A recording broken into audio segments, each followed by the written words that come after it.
Welcome to Chillin' 101. We hope this video helps.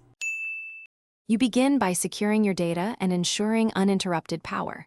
First, backup photos, contacts, and app data to Google or a local copy so you can restore later. Once done, charge the phone above 50% and connect to Wi-Fi. Resets can take time and need network for account checks. Make sure to remove the SD card and confirm you know the Google account credentials. This prevents lockouts after the reset and speeds up setup. Now you perform the actual reset, and you'll see why each step matters. Go to Settings, then System, then Reset. If you can't find it, use the Settings search field and type Reset. Choose Factory Data Reset and confirm. This erases apps and internal storage, which restores performance and clears problems caused by corrupted settings. If the phone is unresponsive or locked, use Recovery Mode. Power off. Then press Volume up and power together to access Wipe Data/Factory Reset.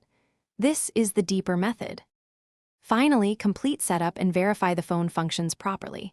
This explains both how and why to proceed carefully. After the reset, sign into the same Google account to avoid factory reset protection lock, then restore your backup selectively. Start with contacts and messaging so essential services work. If the phone won't boot, try safe mode to rule out apps, and if that fails, reflash official firmware via recovery or a PC tool. If you see errors, restart and repeat the recovery reset once. Thanks for watching. Consider subscribing if we helped you.